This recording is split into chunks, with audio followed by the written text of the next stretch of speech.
Hi, guys, and welcome to Rayo with Rayo, the podcast that celebrates self-development and learning. I am Araya, and to my left, I have the incredible and beautiful Shola West. I'm going to read out her intro and just stay ready. Shola is a dynamic career influencer and TEDx speaker. She was recognized as Media Week's 30 Under 30 newcomer in 2022 and a LinkedIn top voice in 2023, and still a LinkedIn top voice. With a vibrant community of over 30k ambitious Gen Z individuals, her videos ignite meaningful conversations, gaining attention from top publications such as BBC, Business Insider, The Drum, The Sun, and The Evening Standard. Literally. Shola's background in marketing and partnerships has led to collaborations with industry giants like Doritos, Barclays, and Nike. Her expertise as a content creator has brought her exciting projects with Channel 4 and the Department of Education. How sick. Shola is now a freelancer and content creator known as All Things Media Sis on TikTok. She is dedicated to inspiring and guiding the next generation of professionals. I love how you read it. Even I'm just like, is that actually me? Sometimes you're just like, is that even me? But thanks, babe. Wow. So nice. Honestly, before I even preface this interview, I want to tell you guys how I found Shola. You don't. Oh my god, I don't know. She doesn't know. Okay, me. This is the first I'm time listening. in person. A couple of months ago, I think this was like late last year. I want to say maybe September, October last year. I got the opportunity to put forward a partnership application. Right. And I never talk about my job on here, but for those that don't know, I work in media and I work in brand partnerships. And this is a role I've been wanting for 2 years. So the opportunity presented itself. And I was like, okay, good. I want to do some research into this role. So I went on TikTok as a Gen Z because TikTok is my Google. Right. And I cannot remember what I typed in, but I must have, it had something to do with partnerships. It must have been like partnership CV or something along those lines. Nice. And then I found you on TikTok. That's so wild to me. And no, honestly, when I found her TikTok, she had a range of videos from CV help to interview tips to media events and workshop. And I was just amazed by how much content you had for one, but two, how willing you were to share. I remember you had a video of your real CV on, and then you showed how to draft your CV, what you did. She goes into granular detail, and as someone that's just really big on like doing things wholeheartedly, I really appreciated that. I went through a rabbit hole with your videos, and then I found out she was an Aries. I was like, oh, she's my birthday's kind of girl. Coming up. It's almost Aries season. Literally. I followed her on Instagram, and I think I DM'd you on Instagram and TikTok just saying, hi, my name's Araya. I can put a screenshot if I find it. And just saying I wanted some tips or I wanted to know more about a partnership role. Oh my god, I remember. I completely forgot. I remember this conversation now because that was last year. Yes. And guys, I'm not even joking. It must have been between like 2 hours.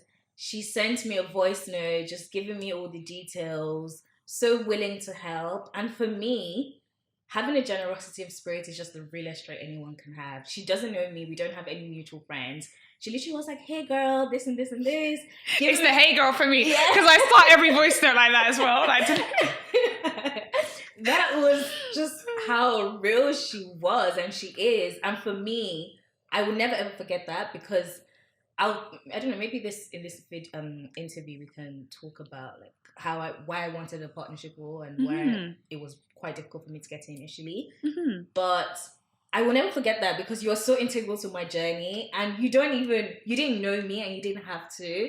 So I really appreciate just how willing you are to help people because I'm just one person. There are hundreds of thousands of people that she does this for. And I just had to put you on Rayo with Rayo and just let the world know if you don't know. Like, I don't know, honestly, like, I am in awe. And I'm so grateful you're here today. No, that's really sweet. I didn't know you were going to say all this. So, like, it really makes me feel good because I know why I do what I do. And in this industry, like creative world, partnerships, marketing, there are a lot of gatekeepers. Fact, because the industry is full of nepotism and backdoor ways to get the jobs and to go to certain events. It can be sometimes, like exclusive. So I was, I found it really hard to get in myself. So my whole thing is no gatekeeping. If I'm at a cool event, just know I've posted it already on TikTok that you guys could have signed up to, or I'll show you my CV. Like, why not just help other people get on? Because you never know. Like, now look, I'm on your podcast. Like, that's crazy. So it is. It really is. It really Yeah. is crazy. What would you say this chapter of your life is called? Oh my God. Okay. Honestly, new beginnings. Ooh. New beginnings. Very new things happening for me. Yeah. And almost like stuff I haven't planned for. I'm a planner. Like, since day one, straight out of kind of like school, I was like, right, I don't know exactly where I want to go, but I'm going to make the steps to get in there. Yeah. So I've always planned things out, despite it not being the traditional route of like going and doing A-levels, then doing uni and then getting a grad scheme. I've done it in my own way, but I've always known my next step kind of like, I'm going to stay at this company for 2 years, get a promotion, then move. Whereas right now I've fallen into the whole entrepreneur, like content creator, and I never kind of pictured this being my full main thing. So it's definitely new beginnings. Yeah. Hot news of the press. Shola is a full-time content creator now and freelancer. And I wasn't too surprised, to be honest, because anyone that's been following you knows it was obviously in the cards. Like, you've been consistently building your platform, and I think if you can get to a point where you can do that by itself, I think that's a really great thing. So I want to ask you, by the way, I forgot to mention, you were formerly brand lead at Complex, right? UK. Yeah, Complex UK. And now you're doing your own thing. So how do you know when it's time to pivot in your career? Oh, such a good question. Since I posted that LinkedIn post basically saying that I'm doing this full time, a lot of people have said I'm in that position right now where I'm like, what should I do? Honestly, like, first and foremost, I think you just have to assess your situation. There's the serious stuff and then there's the fun stuff. I break things down very basic. I'm not Mrs. Big Words. So there's the serious and there's the fun. The serious is, what is your position financially? Because it's still a cost of living crisis, guys. No, I don't want everyone just jumping ship and then don't be delusional. Have Delulu energy, but like be serious too. So firstly, work out your financials, because I was in a position where I was doing my full-time role and I had the side hustle. So in the background, you're always making extra income. So if you have more than, one income stream, then maybe you can do it. So figure out financially, does it make sense for you? Once you've got the serious stuff down, it's kind of about, do you feel like you've maxed out your learnings and your skills in what you're doing? Or sometimes maybe your whole purpose in life has changed. For me, at the beginning, it was very much like, I don't want to own my own business. I'd rather like get to the top, be like, I don't know, director of marketing at like a Netflix. And like, you can be an entrepreneur in a company, but I didn't want my own business. But then I realized that I was chasing titles and, it's all cool saying, I've worked on these big clients, but I don't have a lot of control because they're the clients, they're the ones with the budget. And they could come to you and say, we want you to come up with an idea. And a lot of the time, sometimes your ideas aren't even like jumped on. Sometimes clients will say, we want to reach Gen Z. You tell them how to do it. They don't want to do it authentically, but your name's still attached to that campaign. Yeah.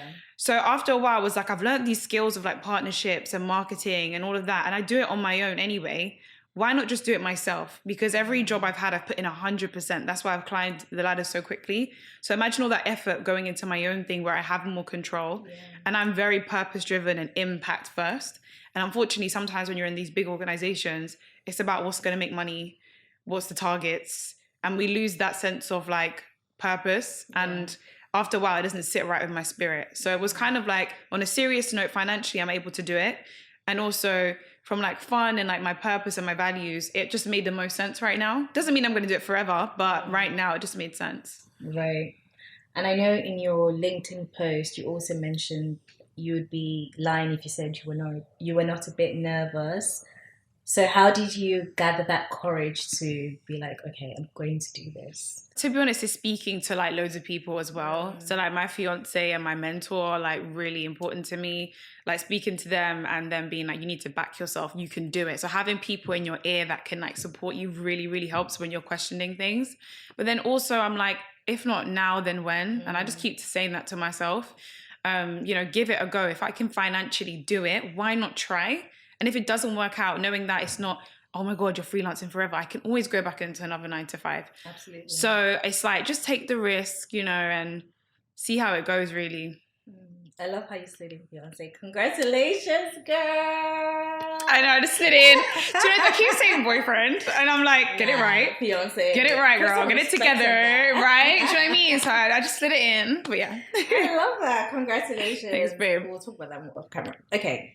So you've been making a lot of content online, and I know there's this big thing with people having the fear of being seen trying and almost just laying that foundation.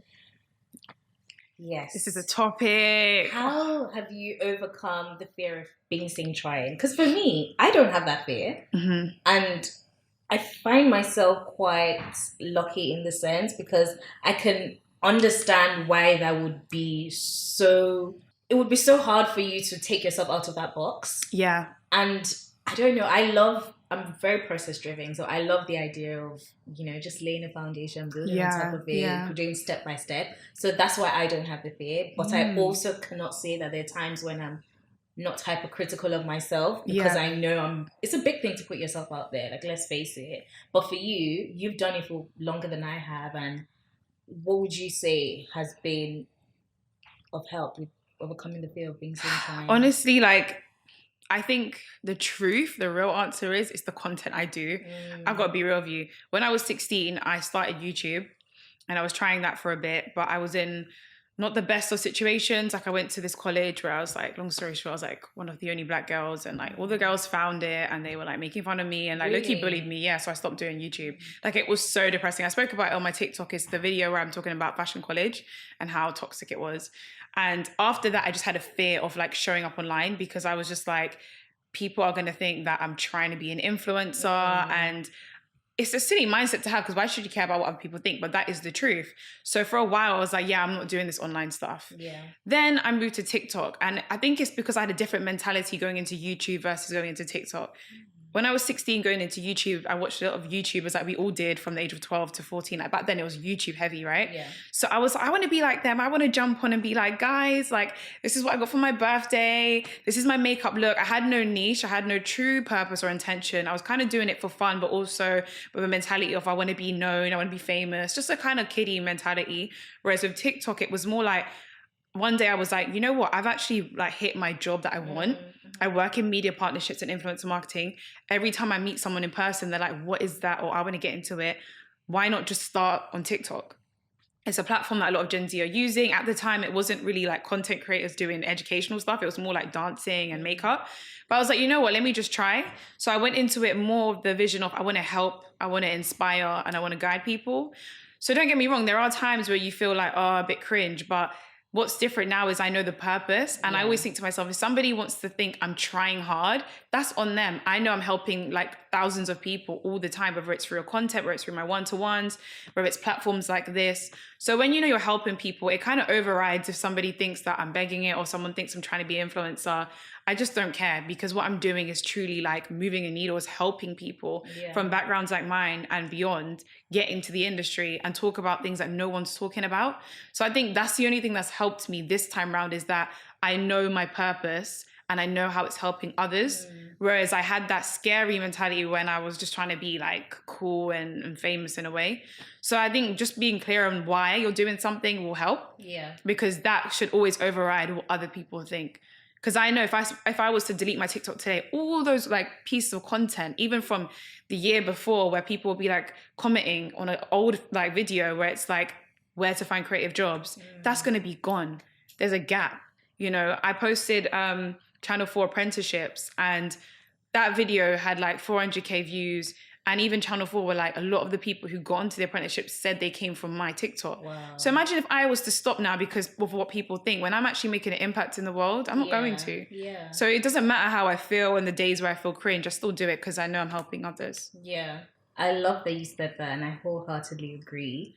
Because I always think to myself as well, when I have moments where I'm just being hypercritical of myself, I just think, similar to you, I'm very purpose driven, and I just also like to follow my intuition. If I'm doing something, I'm doing it because I believe I should be doing it. Right. And I never want to, I don't know, once life is over and all of this is all said and done, and I'm speaking to God and he's like, okay, well, why didn't you fulfill what I asked you here to do? And why did you not fulfill this idea I gave to you, because I truly believe that ideas come from God. Mm-hmm. And I'm sitting there thinking, oh, I didn't want to post that video because I thought I looked ugly, or like just something so fleeting and fickle. Mm-hmm. And it's like, in the grand scheme of things, it doesn't matter. It really doesn't That's matter. real though.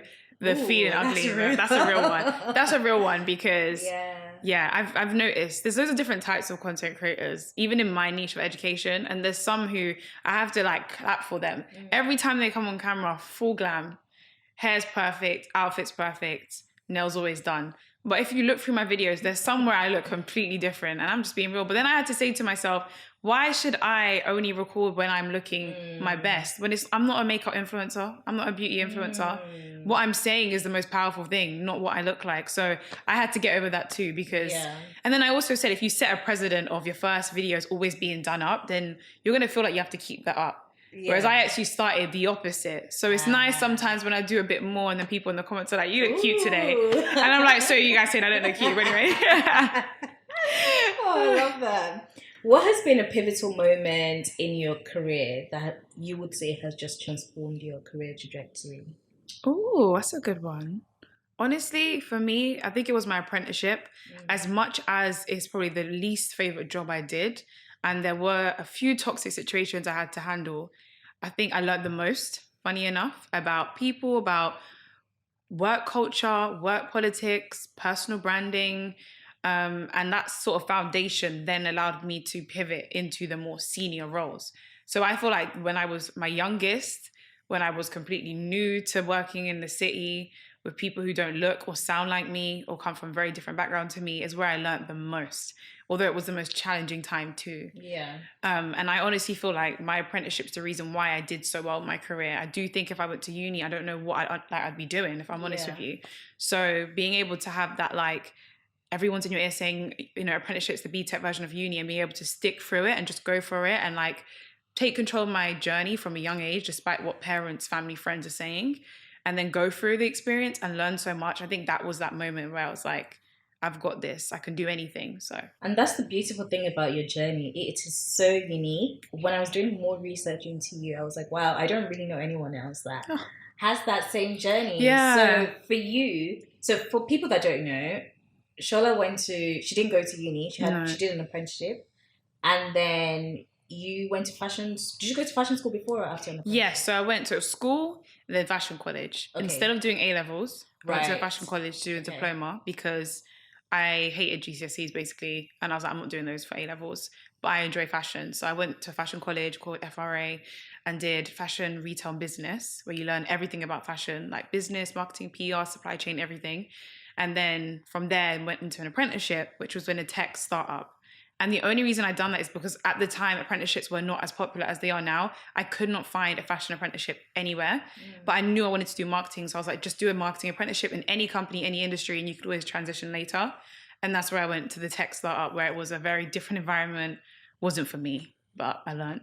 And then after that, it was OMD and then Complex. And you've been taking control of your journey from such a young age, because I remember I was listening to a podcast you did, and you were saying how your mom, when you were working at Five Guys, your mom was like, what are you doing? Like, get for real. Like, how did you get that courage to trust yourself when you didn't look so glamorous? Oh my God, that's such a good question. And I actually don't even know. But I know that back then when I was younger, I had more courage than I have now even.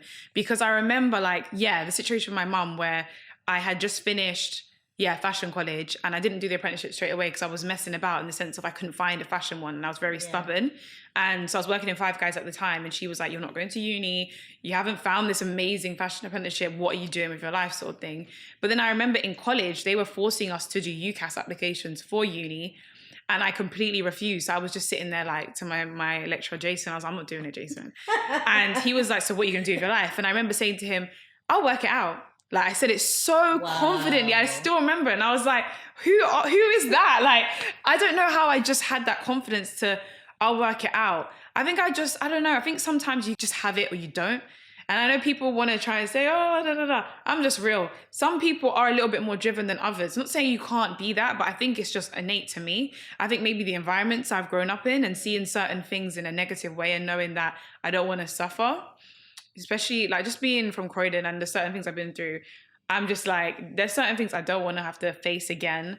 I always want to have my money up, my money right. I want to be doing what I love. I've seen people in my family do jobs that they don't love, but they're stuck there because of money or for whatever reasons, they just stuck in it. And I always wanted to have flexibility and freedom and not be doing something that I hate.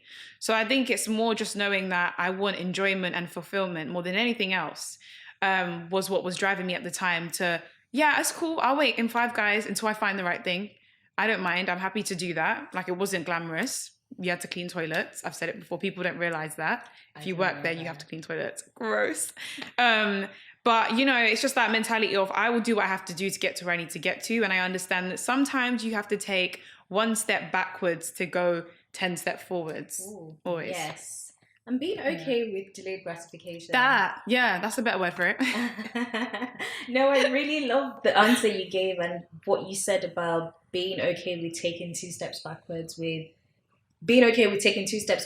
and then, you know, going forward after that, because I can relate to that. Because I feel like my career has been like that. I started working in TV investment. I studied law and media at uni. I always knew I wanted to work in media, but my first job in TV, it wasn't what I thought it was going to be. You hear TV and you automatically think, oh yes, this is going to be great. They don't know. There's different roles. It's like media buying. Yeah, it's very different. Heavy. It's very. It's the role was literally AV investment exec. So it's like numbers. I like to think of it as the TV of Wall Street. Yes. That's literally how it was.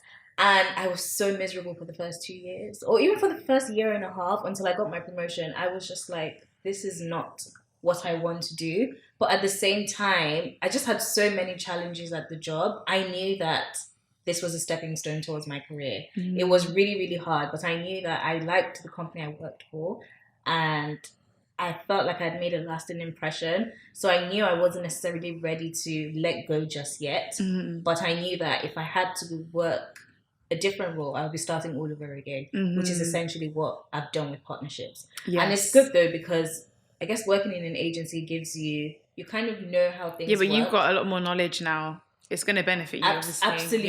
Yeah. And I just think if I had gotten this current role that I'm in 2 years ago, I don't think I'll be ready for it. I really don't think so, because I didn't have that background knowledge. Yeah. Even if I came from uni, and I know some people come from uni and they're fine. I just think for me, it wouldn't be the same. Yeah. So sometimes delayed gratification really almost always works in your favor. It does. Because if I then just, no offense, listen to my mum was like, right, okay, I'm just going to go uni and study history then because I don't know. I wouldn't be doing what I'm doing now. I was happy to work in retail until I was ready to pivot into whatever I wanted to do, which I felt was right for me at the time. So I definitely agree with that. How do you deal with rejection at work? Because you have a video on TikTok when you were talking about ageism in the workplace and you asking your manager at the time for a... That's the toxic place I was talking about, guys. Right. Yeah. Oh my gosh. Asking your manager... Okay. Sorry. Because it's so, it's ridiculous. Absurd. That's why we're laughing. No, it's so ridiculous. And it sparked a lot of meaningful conversations. Yeah. So for people that don't know, Shola has a TikTok when she basically explains why you shouldn't reveal your age at work. And at the time, she was working in a startup company. Yeah, this was on my apprenticeship. Yeah. Yes. And she asked her manager at the time for a salary increase. And please take it from there. Yeah. So just to clarify, I'd finished the apprenticeship and then I went for a promotion in another role and then I was trying to get another promotion. So yeah, so I came correct to the meeting. I had like an Excel sheet that explained all the work I did, the stats, the feedback I got, basically put myself in a very strong position. I'm not just asking my manager for a promotion. I'm like, here's everything. Let's talk about it. So I say to her, I'd love to speak to you more about getting a promotion, a pay rise, that sort of thing. And she basically was just like, you're not going to get a pay rise because when I was your age, I was earning less than you and I survived. Bearing in mind, this woman was a white privileged woman. She went to boarding school. Her dad is the chairman of something, very different upbringing to me. And also inflation. You're talking about 20 years ago or whenever. I'm talking about now. Do you know what I mean? So bearing in mind, at that time, I was supporting my mum at home. So she didn't understand my situation, but regardless of situation, I came correct. I was doing a very good job in the company. So she should have, heard me out, sat down and been like, you know what? I think you're almost ready, but like, here's some things we could tweak. I'll work with you. But she didn't want to hear it. She didn't even want to look at the sheet. She was just like, because when I was your age, I was earning less than you and I survived, you can survive on the salary you're on. It's crazy. And what annoys me so much about the situation is I didn't do anything about it properly because I was scared. Like, do you know what I mean? I was young, so I didn't do anything. It's just annoying that I kind of took that. Yeah. Like, I know. I can imagine the frustration. And honestly, as you're speaking about it, I just think it's so infuriating that sometimes managers have that much power. I know. And if you're not someone, if you don't know what you know now and you don't have the self-belief that you have now, that's it. That's it. Okay, cool. All right. I'll survive. Yeah. And then you just suffer in silence, basically. How would you handle that now, knowing what you know? First and foremost, I think if I could go back in time with the mentality I have now, I would know that this was a manager that wasn't for me. She didn't want to see me do well in the first place. This wasn't like she was very supportive and then she shocked me with that comment. She had been making comments. She had been blocking my blessings from day dot. In that company, I had a mentor and I had a sponsor who was a lot senior than her. And I remember she'd be like, can you stop talking to him directly, like speak to me, like go through me instead of just going to him. And I would like secretly tell him, I'd be like, she's blocking it, whatever. So first and foremost, I wouldn't be going directly to her. I'd be going to the senior person. I'd be saying, right, I'm ready for a promotion and a salary increase. Here's what I've prepared for my manager. What do you think? And get their perspective. Because if someone way senior than you who's on the board is telling me I'm ready, I know I'm ready. And I'll get their opinion. If they say, of course, you still need to go through your manager, I'd go through. But I think before even just kind of, I don't know, even just like saying it to her, I'd maybe do an email first and CC in that person who was my sponsor and say to her, like, look, this is a situation. I think I'm ready for a promotion. I'd love to speak to you before that cycle happens in April. I'll attach the document already and have that guy in CC so she can see. And I'm telling you, if she saw that he was there, it would make all the difference. Absolutely. Because she knows that someone else is watching. And then I had the meeting. And if, say, for some weird reason, she still had that energy, I would just take it higher. I mean, HR is a controversial topic. Whether I'd go that route or whether I'd just go to the CEO, I was very close to the CEO, I would have done that. But the point is I would have spoken up and I wouldn't have just let that be it. Yeah. I would need to tell somebody because at the end of the day, even if they didn't want to give me a promotion because they didn't think I was ready, I'm happy with that. I don't mind feedback. But telling me I can't get one because of my age, that's the issue and it needed to be addressed and it needed to be taken further. And I wish I did. Absolutely. And also, I think she needed to be told that that wasn't okay. Yeah. Even though I'm sure she knows, like, you know what you're doing when you're doing something wrong. Yeah. You're not stupid. But also, she needs to know that there are consequences to things like that because that's your future. That's someone's future that you're messing with.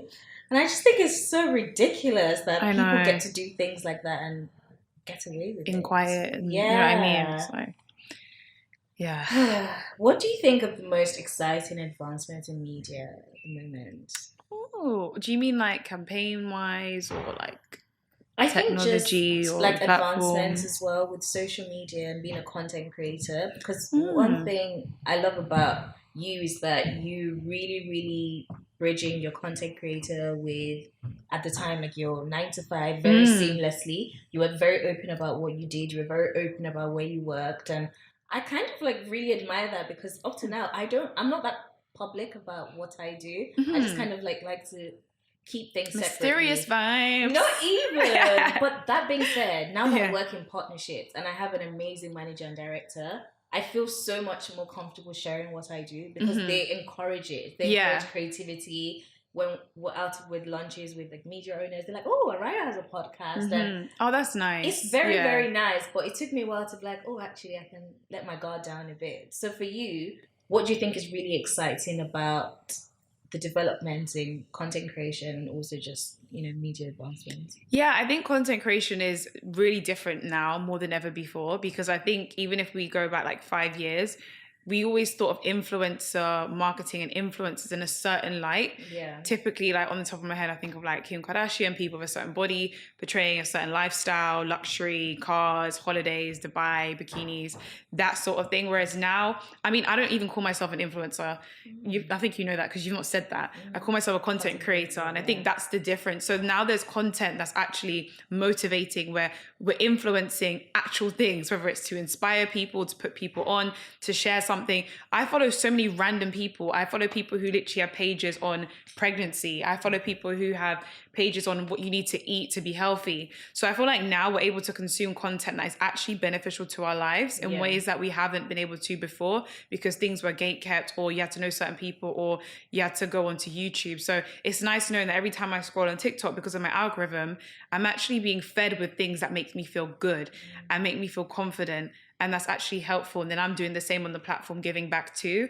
Whereas before, it just felt like there was a point where influencing and the influencer like space was really toxic and negative, making everybody want to do surgery or upset about their lives. Whereas now I think people are being more authentic on platforms, which is nice. And even myself, like having content that's career related, I wouldn't think I'd be doing something like that, because typically career content is boring. No offense to brands, but when they do something on YouTube, it's overly produced. It's someone speaking in monotone voice who isn't relatable. Whereas now you can jump onto TikTok, type in the industry you're in, like, I don't know, tech or media, whatever you're doing, and see someone that's your age. That's maybe literally how I found you. So it's exciting to know that now you can get career advice from somebody who literally looks like you've been through the same walk in life, and just have the access, and it feels like you're friends in a way. Yeah, definitely. That's such a good answer.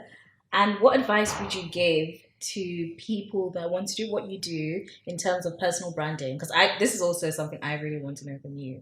Have you been able to do that seamlessly? Well, it started on LinkedIn, to be fair. Okay. And that's why I say I learned a lot in my apprenticeship, because I was around people that use LinkedIn. I was like, oh, what's this LinkedIn thing? And like, they were like, yeah, post on it, you never know. So I started posting on it from like 17, 18.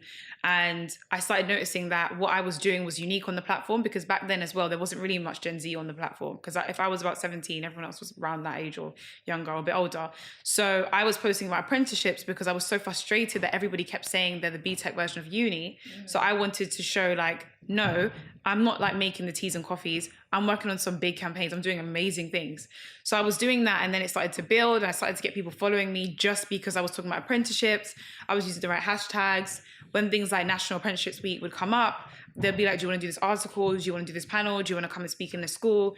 And I realized, wow, like just from me posting, I'm getting all these extra opportunities outside of my job. So I think from a start point, figure out the platform that's best for you. Is it LinkedIn? Is it TikTok? Is it Instagram? But I do think if you want to have a personal brand and it's linked to your professional network, LinkedIn is the best place to start, because Instagram's great and everything. But I still think like the people you want to find your stuff are the people on LinkedIn. So the people who are going to give you the jobs, like the hiring managers and the recruiters and the PR people. People always ask, how have you been in BBC or Business Insider? The journalists are on LinkedIn. Right. So I would say have your head in mind that you want to start there, and just start posting about what it is you're doing constantly and using the right hashtags so people can find you. And then with TikTok, I think it's more about documenting your process and being as relatable as possible. So if you work in like photography, why can't you just come on and show a day in the life of a photographer, or how you got started, or teach people? It's just like being honest and open and just showing people. You don't need to overdo it. And I think with YouTube, that's why I've not hit there yet, because every time I consider it, I'm like, oh, I'm going to have this overly produced thing.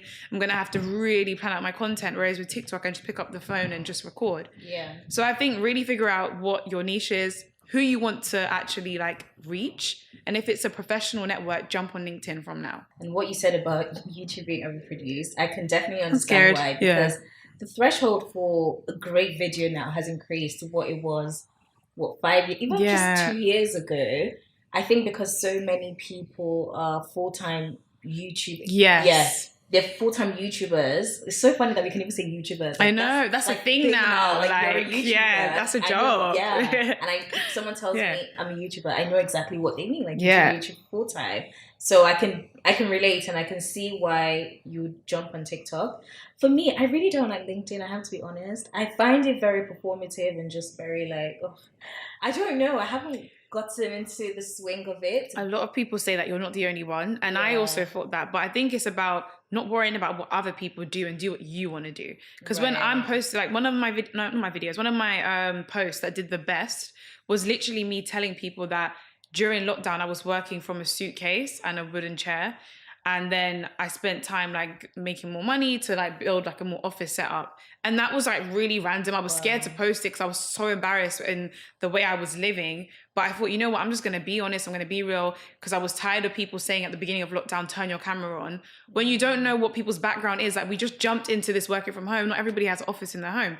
So I was like, you know what, I'm just going to post it. And that did so well. There were so many people in the comments sharing their workspace, just pictures, and it built community. So yes, there's the people on there in the suits who are like, one day I did this and now I'm the CEO and I earn millions. But if you just try and find your space, you show up authentically as you, posting the things that are interesting to you, and follow people who are posting relatable, interesting things, it can be a whole different platform. It doesn't have to be what the stereotypical LinkedIn is if you follow the right people. Yeah, essentially rebuilding your algorithm as well. Basically, yeah. Love, love, love. So, how important is it for you? You have this thing where you say, if I hear GenZ is lazy one more time.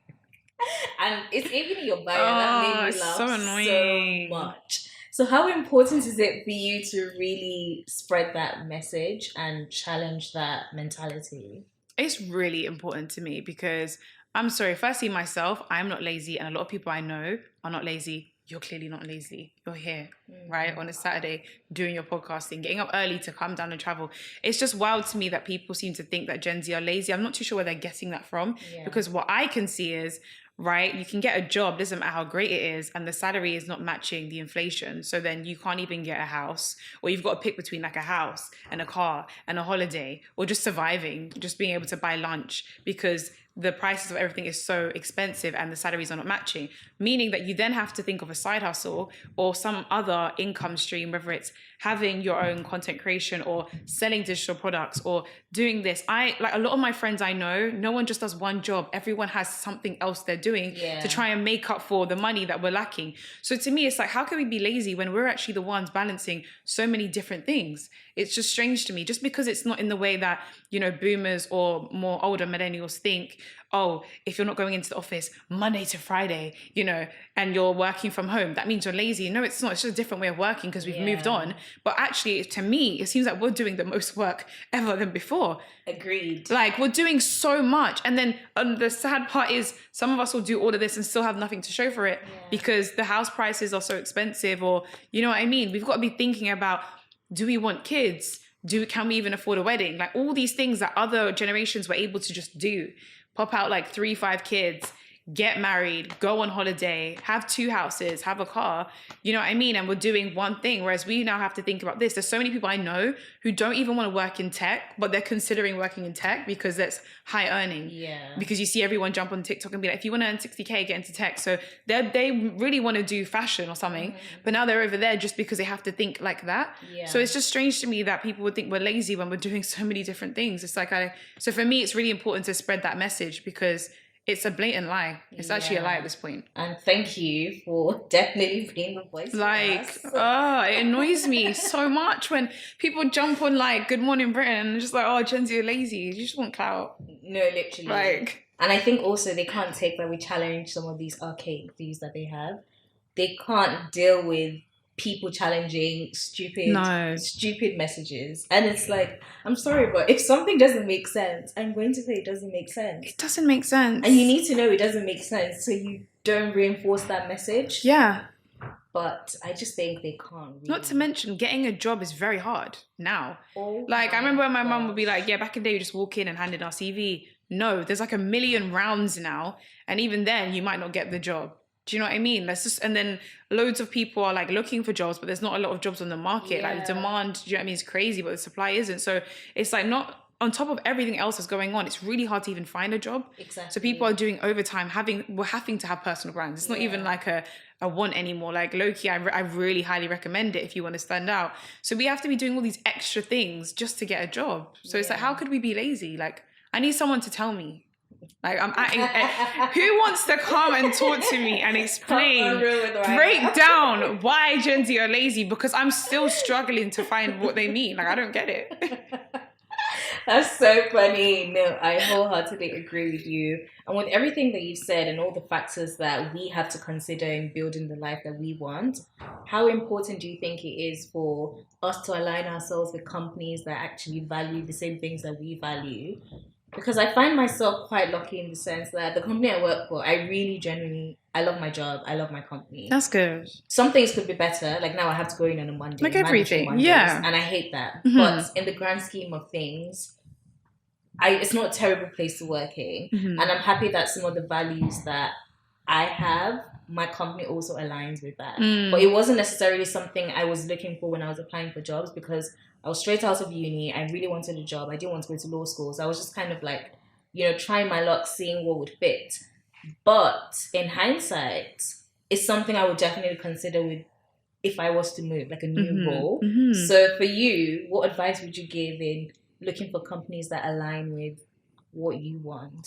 Yeah, firstly, I think it's really important to answer your question. Like, you don't want to end up somewhere just because of the title or the money, and you're going to be unhappy anyways, and you're probably going to want to job hop after 2 seconds. So I think you really need to do that upfront research. So it's as simple as like looking at the JD. Like the other day I posted something about like red flags and stuff like that when I'm looking at a job description.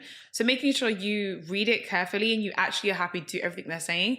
Because I was saying one of the things for me that turns me off from a job is if they say you must be able to like work overtime or must be able to manage really tight deadlines and all of that sort of thing. And it just sounds like a big rush to me. Yeah. Like I'm happy to stay late on the odd occasion, but if in the job description up front you were telling me I must be able to do that, that means there's an expectation that whatever you guys have got going on, it's manic, and then I always have to be like this. I don't want to do that. So reading the job description to see, are you actually happy to do what they're saying?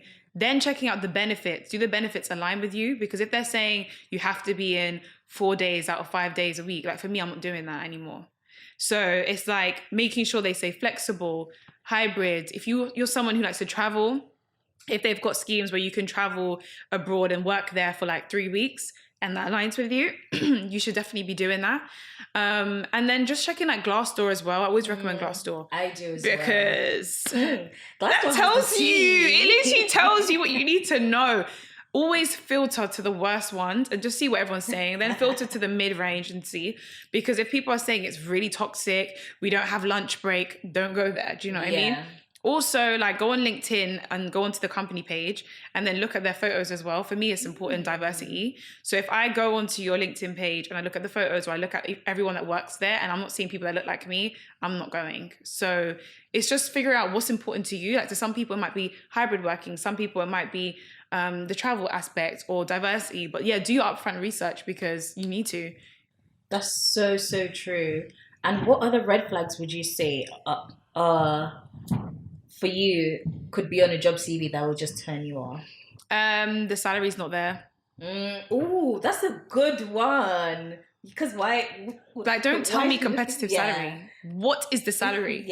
Because that's frustrating. I think so I'd say if they don't list it, it's a turn off. But if you really like the role, still go for it. And when you have that initial screening with the recruiter, when they ring you to see if you're a real person or whatever, then ask them what's the salary. If they then don't tell you, that's a really big red flag to me. People got bills to pay. So I'm not going through 1, 2, 3, 4 rounds of interviewing, giving you all my ideas to find out it's 20K. Do you know what I mean? Like, come on. So I think that's a really big thing for me right now. And I get it for a lot of other people because we have things to pay for. So we need to know up front, what's the salary? Yeah.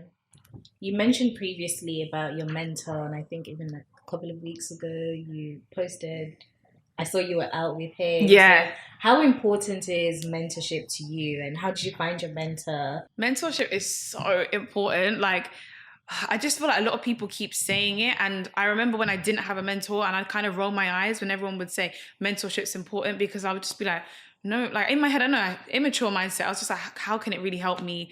Because I always thought of mentorship in a rigid way. Right. Like you go on these schemes where you fill out a form and then they match you to someone. And I'll be so for real. Every time I've done that, I've not really had a good experience with my mentor because it just seems forced. They're doing it because they want to look good in the industry or because somebody in their company's told them to do it. I'm doing it because I just want to get like access to someone. You pair us together. We're not necessarily the right fit, but now we're forced to get on. Now you're forced to help me. And yeah, I had someone who it just wasn't like authentic and natural. I remember because I was doing my apprenticeship and I was going through a lot at the time. And unfortunately, one of my friends basically was murdered. Like literally murdered, and it was affecting my mentality at work. So I had a session with my mentor the same day, and she's from definitely a different walk of life, but I thought, let me just tell her anyway. And I remember not really giving me advice. She just didn't get it. So she was just like, sorry to hear that, and that's it. She didn't get it. She didn't get me to speak on it, and it wasn't that she was trying to be sensitive. I just think she didn't get it. Right. Whereas my mentor now, I can tell this guy anything. Oh my gosh. So how I met him was I was at an event at Google, and I can't remember what the event was, but I was there and we had to get into groups, and I was in his group, and it was like a group of 5, and I was speaking saying like, hi, I'm Shola, I'm 18, I'm an apprentice. And he basically was like, I really loved your story. I'd love to like help you where I can. Took his number. We started like talking. I was telling him about the things I'm doing. Then he was like, I'd be happy to mentor you. And it wasn't in that awkward, rigid way, but basically he became my mentor. So he's been my mentor since like 18, and he has helped me so much. It's so important to get a mentor that understands your walk of life, because when you're going through the challenges that happen with any career, that's the stuff that really counts. Anyone can say, fix your CV up. You can come to me for that. You don't need a mentor for that. But mentorship, I think they need to understand you as a person, your values, your story, and be able to relate to that. And when you're coming up with an idea, they consider everything else you've been through. And that's something I've got with him. Don't get me wrong. I'm not saying you can't have mentors in different walks of life, but I would call it more sponsors or kind of distant mentors. Like one of my mentors, she's like the commercial director of BuzzFeed. She's great. We're from different walks of life, but she's great for my professional development. If I'm like, I want to pivot over here, what can I do? Or she can introduce me to someone. But my mentor right now is more like a life mentor, because he understands every aspect. Whether I'm talking about a career, whether I'm talking about kids, whether I'm talking about whatever it is, he can then say, based on where you're at now, I think blah, blah, blah, blah. So mentorship is really important, especially if you're someone who doesn't have anyone in your family that's doing the career you are doing or has been in the industry that you're doing, because he's into like entrepreneurship and training and coaching. And I didn't have those mentors from a family perspective. So where I can't really ask them for things, I can go to him. Yeah. So it's really important, guys. But I would also say like finding them more organically can work better than sometimes these schemes. I don't want anyone to think they're going to go into a scheme and find the best person. It doesn't always work like that, unfortunately. It's trial and error. It's trial and error. It's not always the first person you get forcefully is going to be the one for life. Yeah. But I'm really grateful. Thank you so much for sharing that. I recently approached someone literally like 2 weeks ago to be a mentor, and we're having a conversation next week. And similar to you, I never really considered a mentor, maybe because I have a really, really good relationship with my mom, and my mom is someone that has helped me professionally. She's also done really well for herself professionally. So if I ever needed advice, I would go to her. And she's also a coach. Oh, brilliant. Yes. There you go. Yeah. So, and I've had coaching sessions with her. So I kind of just thought, I'll go with my mom. Yeah. But then my mom doesn't work in media. My mom doesn't really know, the ins and outs of my job. What I tell her, she knows. But it's really, as I'm getting older, I think it's really important to also be around people in your industry as well. 100%. So you know what's even going on outside of the four corners of your office. 100%. So what conversations do you guys have, you and your mentor? Because I'm a bit nervous to speak to my mentor. Oh my I've God. never met him. Yeah, he's in Singapore. My mom lives in Singapore, so he's in Singapore. Oh my God, really? Yeah, so cool. Yeah. So I haven't met him. It's going to be like a Zoom or Google Meet or whatever. So I'm a bit like, okay, like what should I say? Okay, because I think with my mentor it's different now. It's almost like this stage where I see him almost like a fatherly figure, because I can tell this guy anything. Like, I mean, when I first started, I was younger, I was 18, I was a bit immature, so I'd message him and be like, my manager's pissing me off, I don't know what to do. And I would screenshot the Slack message that she said, and I was like, how should I respond? You and are so rude. I'm sorry. No, do you know what it is? You have to be, because there's too many people. Okay, this is a whole other topic, but I'll quickly divert. There's too many career influencers, I feel, that are not being real enough. Yeah. And portraying a very luxury lifestyle, wake up in the morning, get my coffee, get my yogurt or my porridge, go to the gym. That's not me. So that is my unique selling point. I take pride in being real with everything. So that's why I'm so honest. But yeah, so back to the thingy. So I would just kind of message him my issues, and he was so like helpful, whereas now it's more structured. Now I'm like, even before I did that LinkedIn post, I was supposed to do that post maybe like 5 days before I posted, announcing that I'm doing freelancing and content creation. But I was taking long because I was just feeling really like scared about it. And he's like, I'm calling you out right now. Like, why haven't you done it? Like, you need to get on with it. And he's sending me all these gifts. And like, we're very just real. And it's really nice to have someone that's like, just post the thing. Just post it. Why are you like worried? But I would say at the beginning, it's really setting up what you want the mentorship for. Because as you said, with your mum, she's a coach. You can go to her for those sort of things. But then in media, let's say you can't go to her about that. So what do you actually want out of this mentor? Is it that you want someone? So for me, when I first got him, I needed someone to help me navigate the kind of corporate world and navigate those challenges of how to professionally roast someone, because I was really raw and real back then. I'm actually polished now. So I would love to see literally, listen, ChatGPT and me, I can do a very nice email that's still cussing you. But back then I didn't know, so he was there for that. But then as I've progressed, it's like, how do I navigate conversations around promotions and pay rises? And then now it's like, how do I navigate my own business? How do I set up an LTD? I don't know any of this stuff. How do I do taxes? So since I've grown up with him, I've been able to get experience from him on different bits, because he's a coach. He understands everything, the 360. So in your position, figuring out, what do you really need help with right now? And I'm asking you. Oh, yeah, we're changing it now. Wow, what do I need help with right now? I think for me, I really want, or I would appreciate someone that lets me know what's going on in just the wider industry, because I tend to live in a bubble. Like, I'm very much, like, I go on social media, but I try not to, I really mind my business. Yeah. And I'm very conscious with how much I consume as well. I love that. Just because I've read too many books. And you know when you know too much now, you're just hyper aware of everything. The noise. Exactly. So in that sense as well, I'm very much like me, what I want, like my friends, my family. And when I go into the office, I'll have conversations here and there, but also I'm in the UK and I know that at some point, I probably am not going to live in the UK forever. Same. Yeah. Sorry. Yeah, it's just I can't do it. It's just, yeah. So for me, I would really appreciate someone that just lets me know what opportunities are also available elsewhere in the world, how things are done elsewhere as well.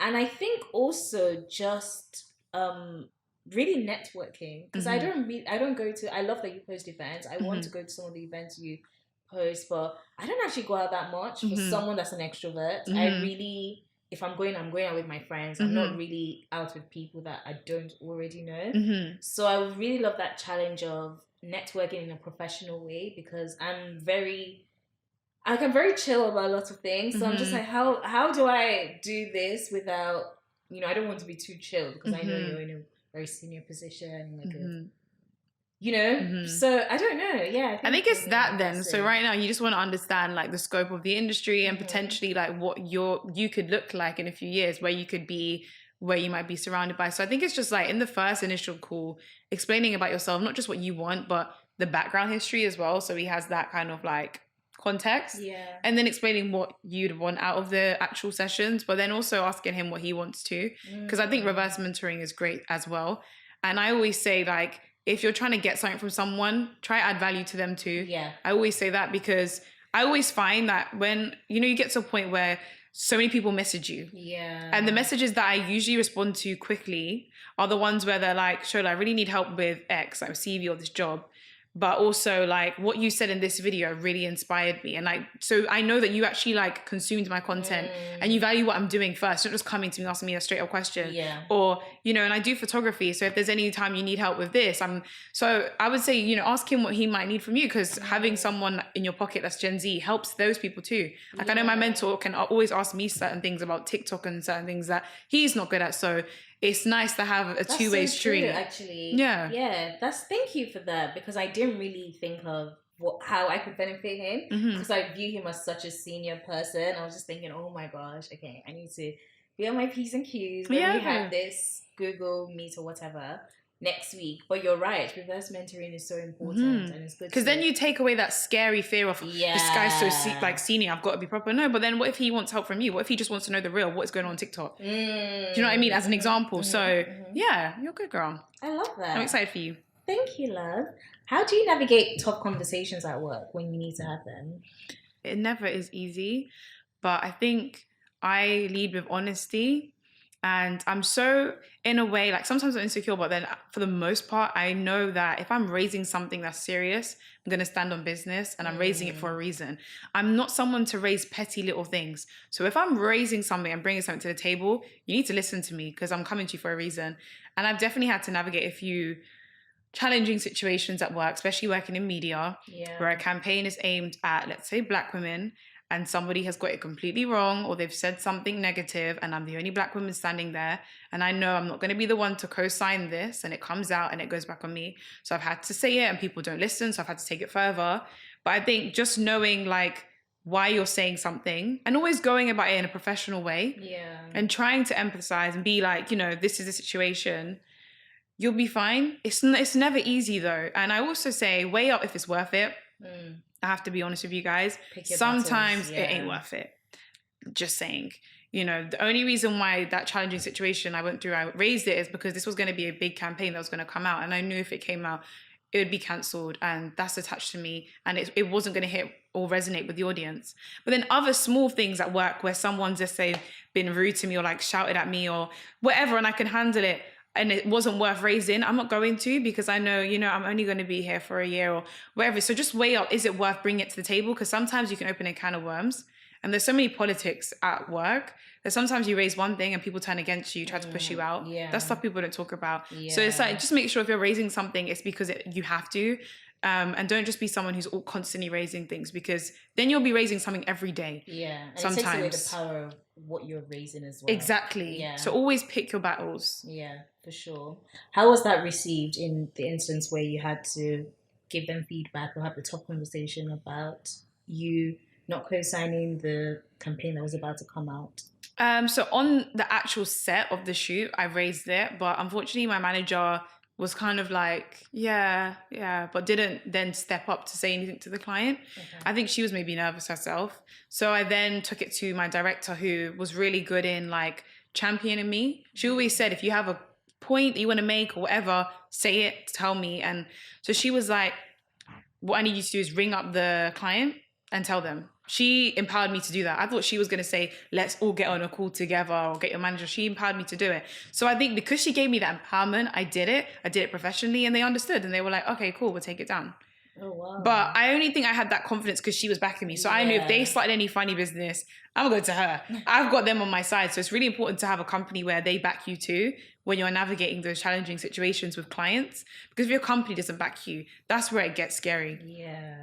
So true. And also just having a good manager and a good director. I cannot stress how important that is to also your career progression. Honestly, because a lot of it is it's not always down to performance. And it took me a really long time to acknowledge it, because I would hear people say it and I'll be like, but objectively, don't they have to also, you know, review performance?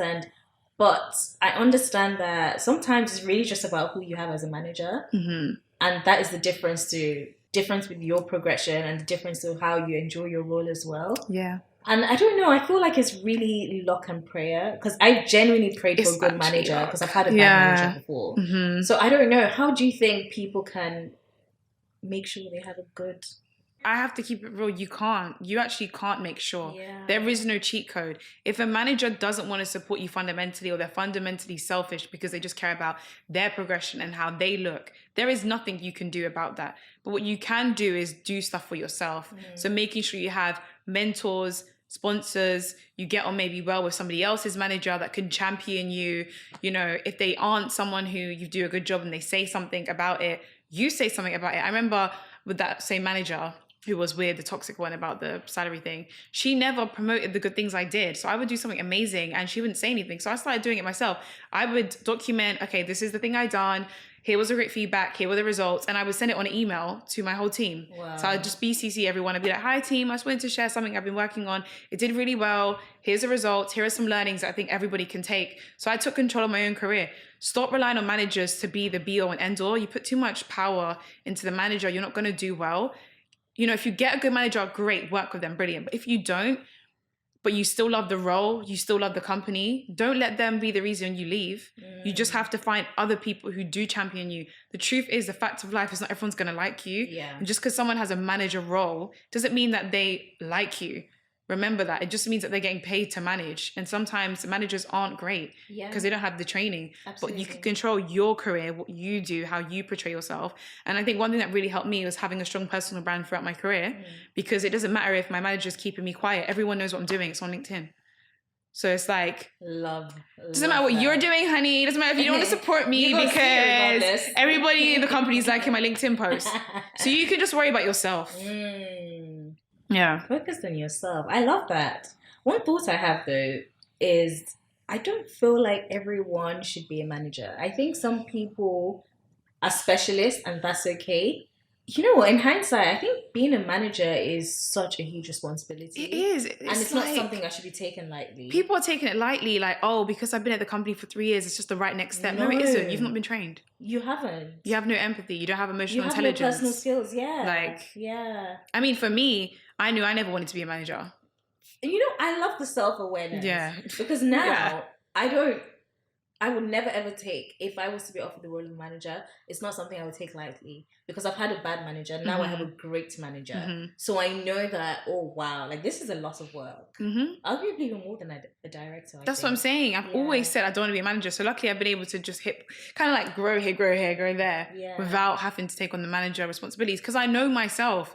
And right now I'm selfish in my career and I'm happy to say that. I'm very much focused on how I can grow, how I can progress.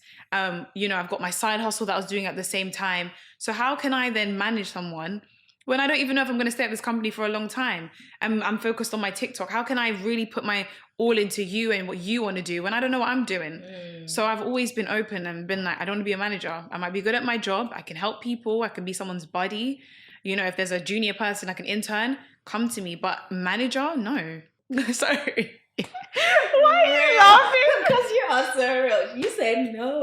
Like, I don't want to. No. Yeah. No. Fair enough. Have you ever taken any situation to HR?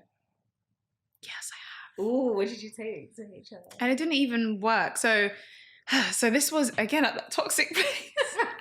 Different manager. Different manager, guys.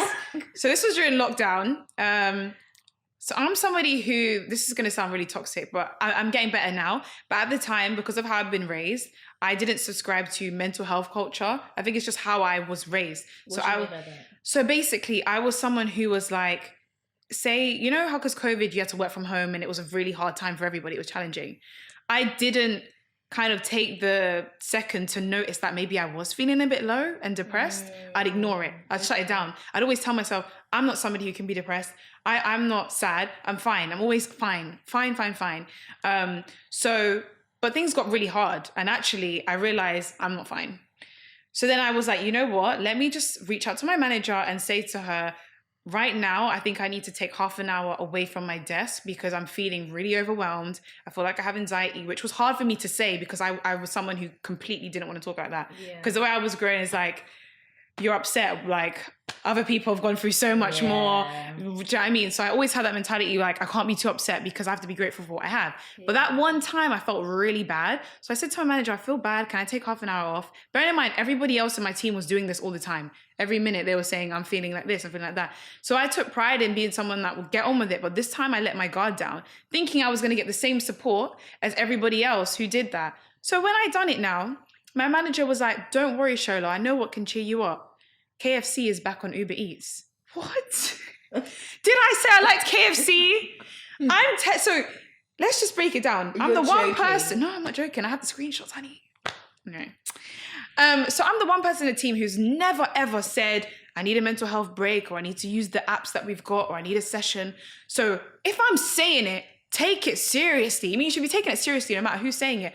But I'm coming to you being vulnerable, letting my guard down, thinking you're going to say, take a break, or we've got, like therapists that you can talk to. And you're telling me what's going to make me feel better is the fact that KFC has just come back on Uber Eats. That has racial undertones, or is it just everything, right? The microaggressions were microaggressioning. Wow. So I was like, I've got to take this to HR because this woman's not taking me seriously. And this is also another reason why it's toxic. But I didn't really like talking about my mental health at work because I feel like as a Black woman, no one cared.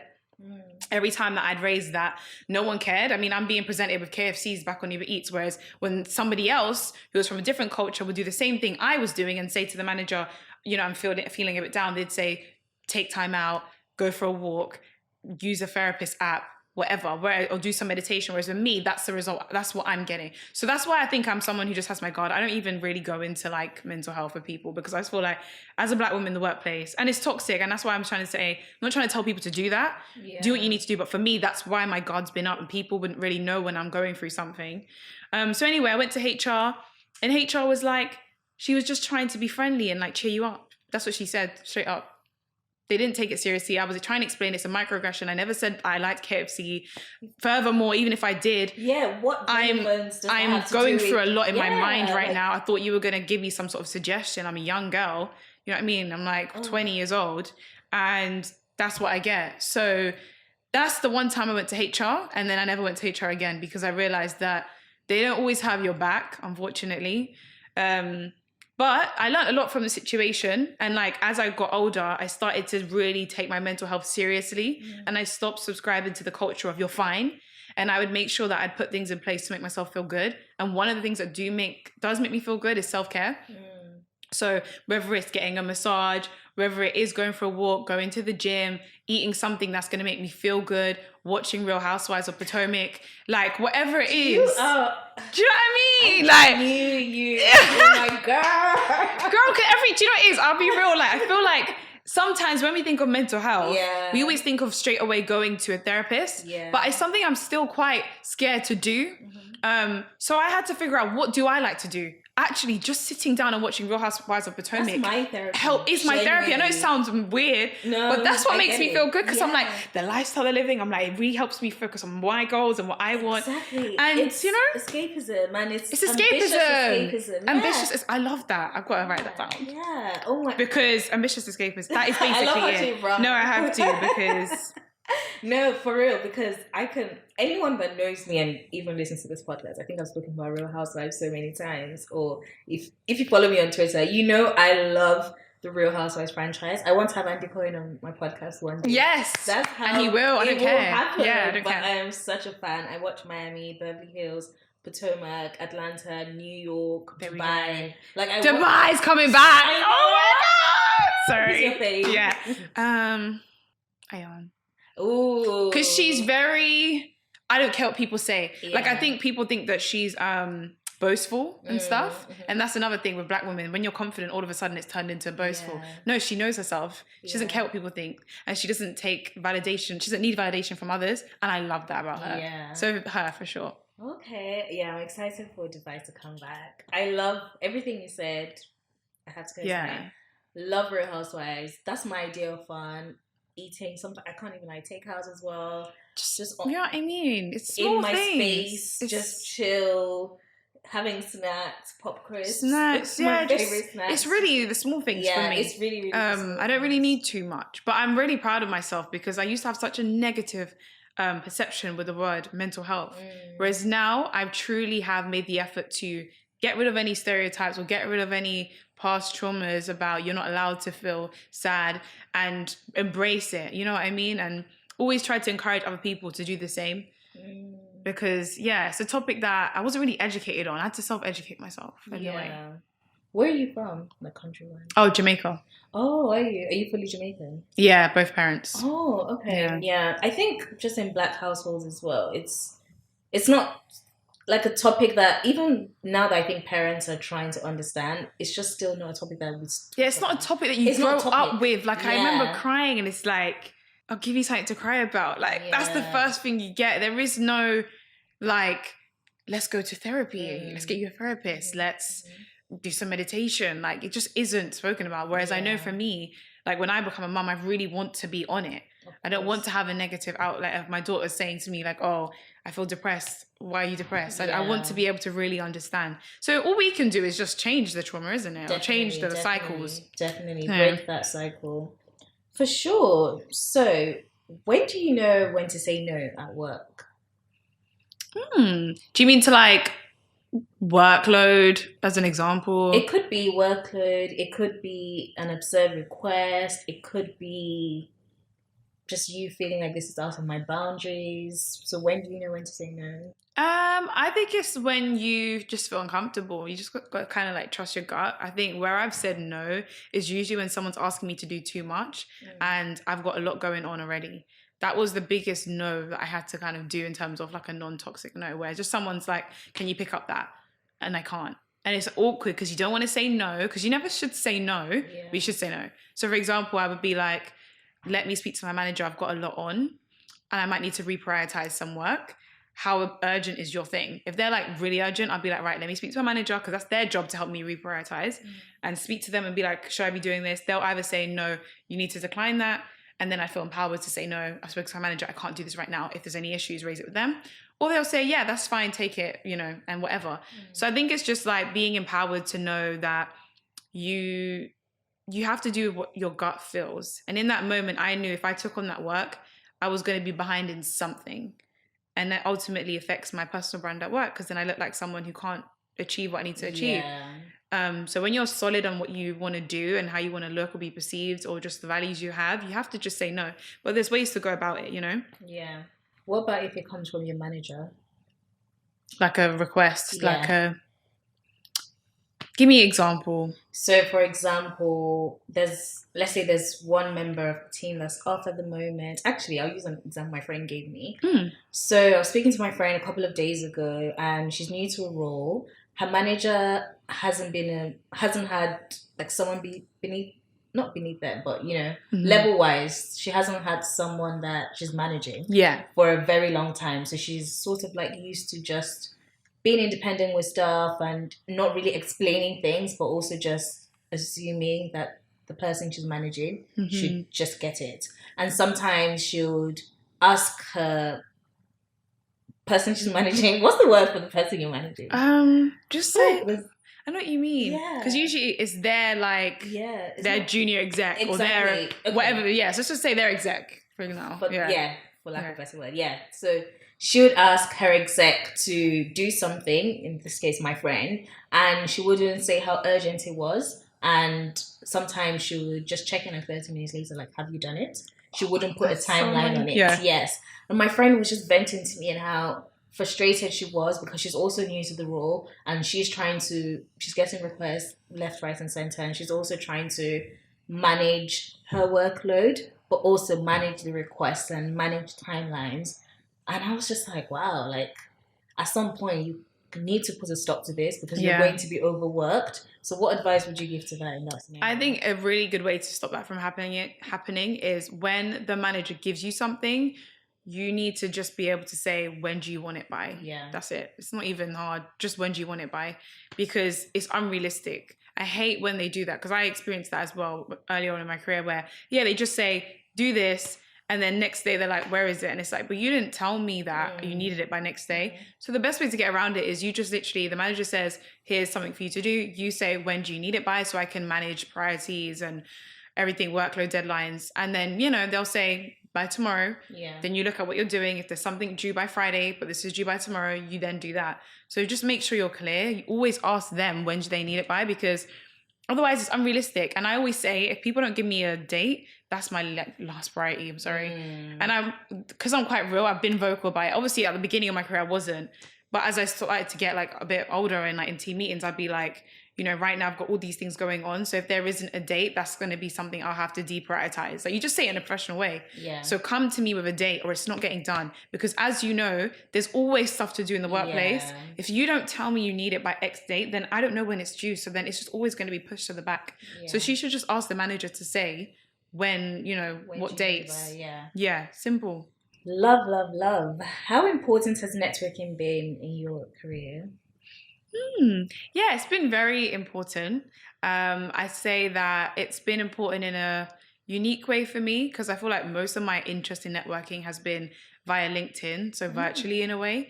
But also going to events is always good, to just like meet different people that you wouldn't have met otherwise. But I think I do that on LinkedIn anyways. So it's definitely helped me. Again, if you're someone who isn't a Nepo baby and you don't know anybody in the industry that can put you on, like family wise, you then have to start from scratch with your contacts. So you have to make the conscious effort to meet these people that can help you maybe later on.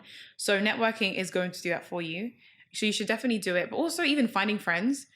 Like I feel like something that people don't talk about with networking is sometimes you can find friends in the industry. And I think it's really important to have friends who are in your industry or just understand where you're coming from, because there's just certain things that not everyone's going to get. Yeah. So, you know, you can meet just different types of people. So it's definitely been important to me, and it's something that I continue doing even now on this journey of a freelancer. Yeah, for sure.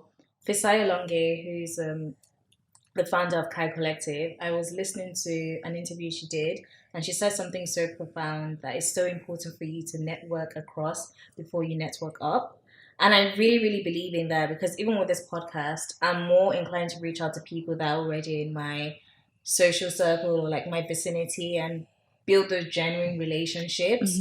Because for me, I just feel like it's more authentic, and also we have a common ground. Yeah. And then slowly but surely, of course, you start building yourself, and then I'm going to challenge myself to be more, you know, open with newer people and spark conversations with them. But I'm starting to realize as you get older as well the importance of networking. I was watching a TikTok a couple of weeks ago, and it said something like, the people that would change your life are most likely like loose connections. It's not really the people in like your immediate circle. In terms of so like, true, I have to agree on that. Yeah, in terms of like the big opportunities, of course, your friends and family are going to be there for you. Of course, always. Yeah.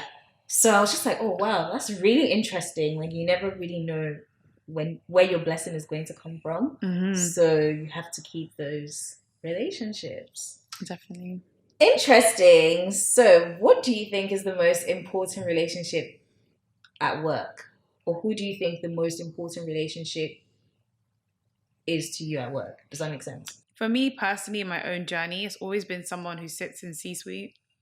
It's really helped me from day one. In every job I've been in, funny enough, I've known the CEO, not because I knew them, but because I was doing good enough work that it was placed in front of them, or I wasn't afraid to introduce myself to them if they're in the canteen, or, you know, some people get scared, like, oh my God, the CEO's in. No.